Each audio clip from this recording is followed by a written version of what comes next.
When Dwight D. Eisenhower took the oath of office as the 34th President of the United States, the world saw a legendary military commander reaching the absolute pinnacle of political power.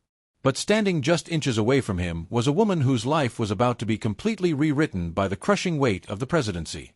Mamie Eisenhower had spent decades moving from one military base to another, enduring long periods of agonizing separation while her husband directed world-altering campaigns in Europe. Now, she was entering an entirely new kind of battlefield, one where every smile, every gesture, and every private struggle would be magnified under the unforgiving lens of the American public. To truly understand what happened to her after he became president, we must look past the glamorous state dinners and explore the silent, deeply personal sacrifices that defined her reality inside the walls of the White House. If you want to uncover more hidden chapters of history that mainstream textbooks often leave out, make sure to subscribe to the channel, like this video, share it with someone who needs to hear this story, and leave a comment about something you did not know before or found most interesting.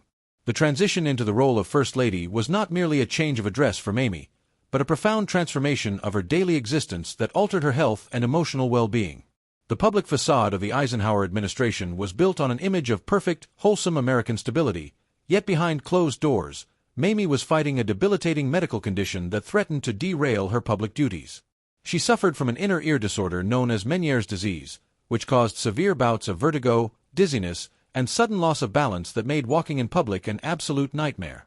Because she frequently stumbled or required physical support from her husband while walking, cruel and unfounded rumors began to circulate through Washington high society suggesting that the First Lady had a severe drinking problem.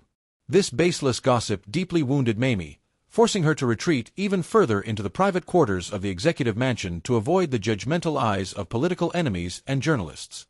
She chose to endure this physical and emotional isolation in silence, refusing to let her personal vulnerability diminish the immense political standing of her husband during a time of global crisis. As the pressures of the Cold War intensified, the distance between the president and his wife grew into a vast emotional chasm that tested the very foundations of their long marriage. Dwight was consumed by national security meetings, international crises, and the constant, terrifying threat of nuclear annihilation, leaving very little time or energy to support his struggling wife. Mamie found herself presiding over an enormous household staff, managing the complex logistics of the White House with military precision, yet she remained profoundly alone in her private thoughts. Her isolation was compounded by the strict protocols of the presidency, which effectively stripped away any semblance of the normal, quiet life she had always dreamed of achieving after the war. The immense stress of her position began to manifest in her daily routines, turning her into a meticulous, almost obsessive manager of the mansion's budget and appearances.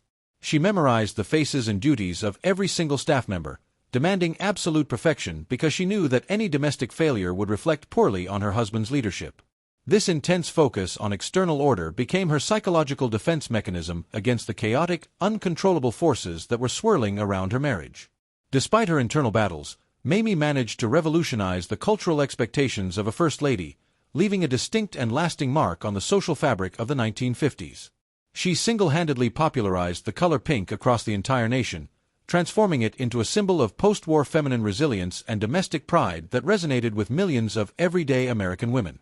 Her style was widely emulated, and she possessed a unique ability to connect with the public, receiving thousands of letters from citizens who viewed her as the ultimate matriarch.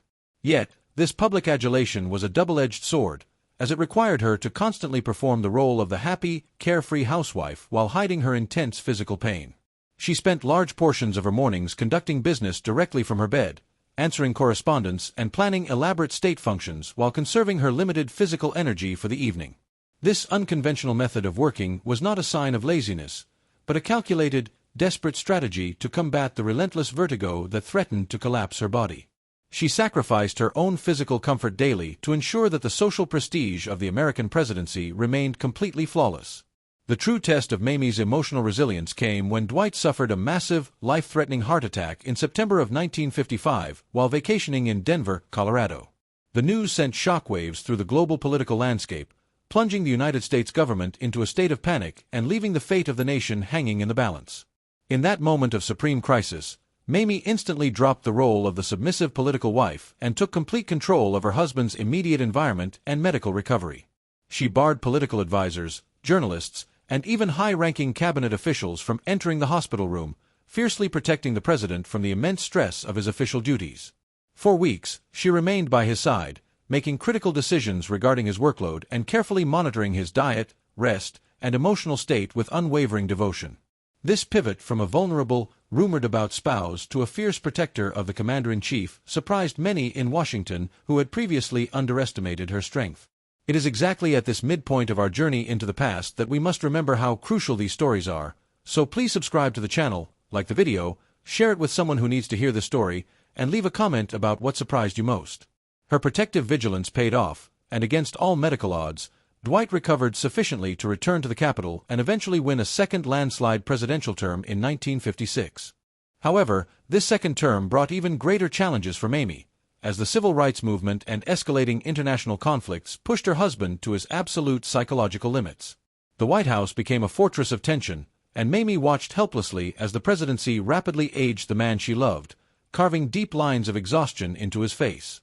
Her role shifted from a social hostess to an emotional anchor, providing the only safe space where the president could drop his guard and express his deepest anxieties. This heavy emotional burden took a toll on her own health, causing her to lose weight and suffer from chronic fatigue as the years wore on. She desperately longed for the end of his presidency, viewing the approaching retirement not as a loss of power, but as a long-overdue rescue from an exhausting public prison. The final years of the administration were a grueling endurance test, a period where survival and the preservation of dignity became her primary goals. When John F. Kennedy was elected to succeed Eisenhower, Mamie felt an overwhelming sense of relief mixed with a bittersweet realization that her era of national influence was ending. On Inauguration Day in January of 1961, she looked back at the White House one last time, knowing she had given the mansion 8 years of her life. The couple retired to their beloved farm in Gettysburg, Pennsylvania, a property they had purchased years prior but had never been able to properly inhabit due to political duties. This farm represented the very first permanent home they had ever owned together in their entire 45 years of marriage, a sanctuary away from the world. In the quiet countryside, Mamie finally began to experience the peace that had eluded her for nearly a decade, rediscovering the simple joys of domestic life. She spent her days gardening, entertaining close friends, and enjoying the company of her grandchildren without the constant intrusion of Secret Service agents and press corps. For a brief moment in time, it seemed as though the shadows of the presidency had finally dissipated, allowing the aging couple to heal. However, this peaceful retirement was tragically short-lived, as Dwight's health began a final, irreversible decline that would once again plunge Mamie into the depths of sorrow. Throughout the 1960s, the former president suffered a series of increasingly severe heart attacks that gradually weakened his body and confined him to medical facilities. Mamie once again assumed the role of the tireless caretaker, moving into a small room at Walter Reed Army Medical Center to be near him during his final months. She watched the man who had commanded armies and led the free world slowly fade away, his once boisterous voice reduced to a frail, desperate whisper. In March of 1969, Dwight D. Eisenhower passed away, leaving Mamie to face the world entirely alone for the first time in over half a century. The loss was structurally devastating to her identity, as her entire adult life had been explicitly calibrated around the needs, career, and destiny of her husband. After the grand state funeral, she returned to the empty Gettysburg farm, surrounded by the haunting echoes of a shared past that now belonged entirely to history. The years following Dwight's death revealed the true depth of Mamie's independent character, showing a woman who refused to be broken by grief or relegated to a historical footnote. She chose to remain at the Gettysburg farm, managing the large estate on her own and fiercely guarding the historical legacy and public memory of her late husband. She became a living link to a bygone era, welcoming historians, veterans, and world leaders who sought her unique perspective on World War II and the 50s. Despite her advanced age and the return of her chronic inner ear issues, she traveled across the country to dedicate libraries, museums, and monuments in Dwight's honor. She poured her remaining energy into ensuring that future generations would never forget the sacrifices made by the men and women of her generation. Mamie also used this time to repair her public image, openly speaking about her health struggles and effectively dismantling the malicious rumors that had plagued her White House years. She proved to the world that her apparent frailty was actually a mask for an incredibly resilient spirit that had survived the highest pressures of global leadership. As the 1970s progressed, the political landscape of the United States changed dramatically, but Mamie remained a steady, respected figure of dignity and traditional American values. She watched from afar as the Watergate scandal shattered the public's trust in the presidency, an institution she had spent her entire life respecting and protecting with fierce devotion.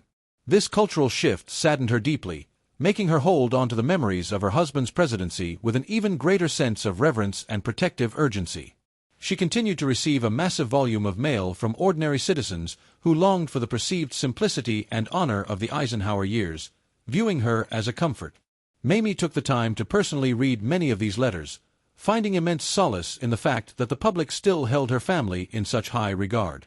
Her presence at historical events always commanded absolute silence and respect, a testament to the quiet dignity she had maintained throughout her turbulent life. She had transitioned from a scrutinized political wife into a revered national treasure, an icon of an era that was rapidly slipping into the past. In her final years, Mamie's physical body began to succumb to the natural, unavoidable limitations of old age, forcing her to slowly wind down her public appearances. She spent more time in her bedroom at Gettysburg, the very room where she and Dwight had shared their quietest, most honest conversations away from the world. Her thoughts frequently drifted back to her youth, to the days when she was a young army bride living in substandard military housing, completely unaware of the destiny awaiting her. She often expressed to close family members that while the White House was an incredible honor, her happiest memories were the simple moments spent with Dwight before the world claimed him. The material wealth and historical fame mattered very little to her in the end. She valued the loyalty, the shared hardships, and the quiet love that survived. Her grandchildren became her primary source of joy, and she dedicated her remaining strength to passing down the family's history to them directly. She wanted them to understand that behind the grand titles, their grandparents were just ordinary people caught in the extraordinary currents of world history. In September of 1979, Mamie suffered a severe stroke that left her heavily paralyzed and confined to a bed at Walter Reed Army Medical Center, the exact same hospital where her husband had drawn his final breath a decade earlier. As she lay in the quiet hospital room, surrounded by medical equipment and the watchful eyes of her family, she knew that her long journey was finally nearing its inevitable conclusion. For 2 agonizing months, she fought for life with the same quiet endurance that had carried her through the intense scrutiny of the White House and the pain of Meniere's disease. She did not express fear or regret, but rather a deep, peaceful readiness to be reunited with the only man she had ever truly loved. Her son, John Eisenhower, remained by her side, ensuring that her final days were filled with the dignity and privacy she had so fiercely defended throughout her entire public life. On November 1, 1979, Mamie Eisenhower passed away peacefully in her sleep at the age of 82, closing a definitive chapter of American history. She was laid to rest beside her husband and their firstborn son, Dwight, inside the quiet, stone-walled chapel at the Eisenhower Presidential Library in Abilene, Kansas, returning to the heartland. This final resting place was deeply symbolic, as it brought her back to the simple, unpretentious roots from which both she and Dwight had originally emerged before global fame intervened. The grand journey that had taken her from remote military outposts to the majestic state rooms of the White House had finally brought her back to the quiet earth. Her passing was marked by national mourning, with leaders from across the political spectrum pausing to honor a woman who exemplified the ideal of quiet, selfless service. Historians began to re-examine her legacy, realizing that she was not merely a passive witness to history, but an active participant who stabilized the presidency from within. Her ability to endure intense physical suffering and malicious public rumors while maintaining a flawless public front became a model for future generations of First Ladies. The historical impact of her choices becomes even more evident when examining how she handled the complex personal files, private diaries, and sensitive political correspondence that Dwight left behind in his personal estate. Many political factions in Washington were deeply anxious to see what the former general had written about his interactions with other legendary world leaders during the darkest days of the global conflicts. Mamie became the sole gatekeeper of this vast historical treasure, reviewing documents with a sharp legal mind and an unyielding commitment to her husband's absolute integrity. She steadfastly refused to sell these precious records to sensationalist publishers who offered fortunes for scandalous headlines, choosing instead to donate them systematically to national archives. By controlling the narrative with such calculated precision, she protected not only her husband's reputation but also the strategic secrets of the United States government. This hidden role as an archive guardian required an immense amount of intellectual energy and legal navigation during a time when her body was failing. She proved that even in her widowhood, she held significant power over how the world would remember the true origins of the Cold War. Furthermore, her profound influence extended deeply into the lives of the next generation of American leaders, who frequently sought her private counsel at the Gettysburg farm before launching national campaigns.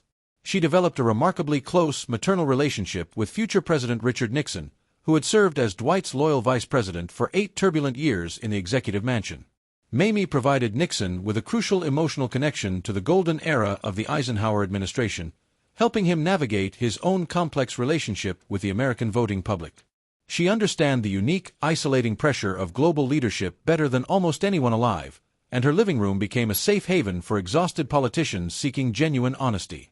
Her endorsements, though often delivered quietly and without loud theatrical display, carried immense weight among traditional voters who viewed her word as an absolute guarantee of character.